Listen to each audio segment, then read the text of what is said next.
Hi guys, today we will discuss the cooperative society. A cooperative society is a voluntary association of persons who have joined together for promoting their economic interests.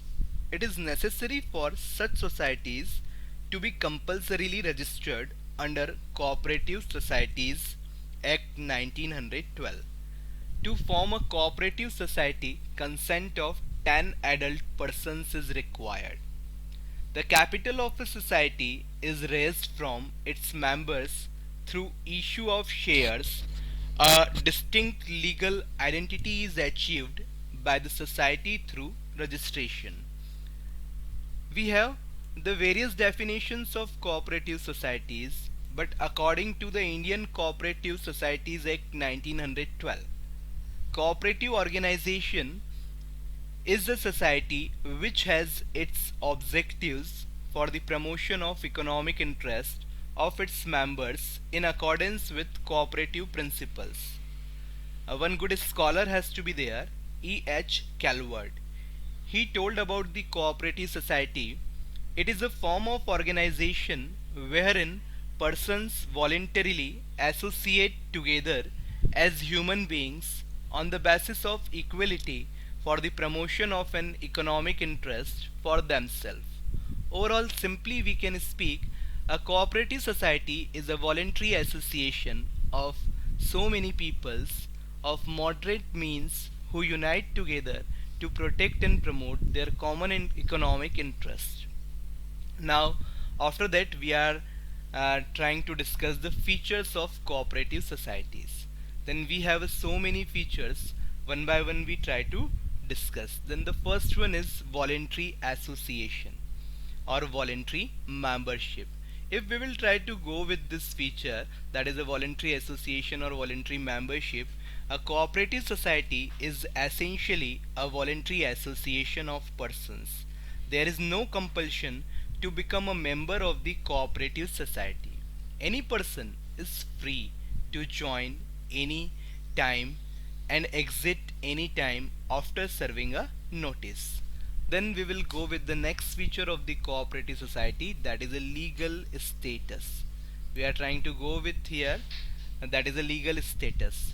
This term is trying to tell us the major feature of the cooperative society. Then after registration, a cooperative society becomes a distinct entity independent of its members. Its registration is compulsory and is done by the registrar of cooperative societies. Then we have the next is limited liability. The liability of members is limited to the extent of the amount contributed by them as capital. Then we have the next is democratic control. In a cooperative society,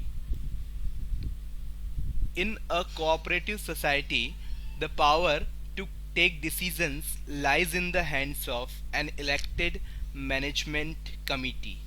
Members have voting rights to choose the managing committee. Then we have the next feature, that is a service motive. The primary aim of a cooperative society is to provide service to its members. Its motto is to earn profits for the benefit of its members. Overall, we can say it lays emphasis on the value of mutual help and welfare. Then we have the next feature, that is bound by government rules. Yes, because we are using the definition from the Indian Cooperative Society Act 1912, then we have a need to follow the rules and regulation for cooperative societies. Sorry. Then we have the next, distribution of surplus. Whatever the profit has to become, it will be distributed on the basis of the volume of business transacted by a member and not on the basis of capital contribution of members. Means whatever the workload person will be tried to carry, according to that they will get the percentage of the surplus. They will not get the percentage of the surplus or profit on the basis of their capital contribution. Then overall I will tell you again what is cooperative society in a short. Cooperative society is a form of organization wherein persons voluntarily associate together as human beings on the basis of equality for the promotion of an economic interest for themselves. Okay, have a good day, guys.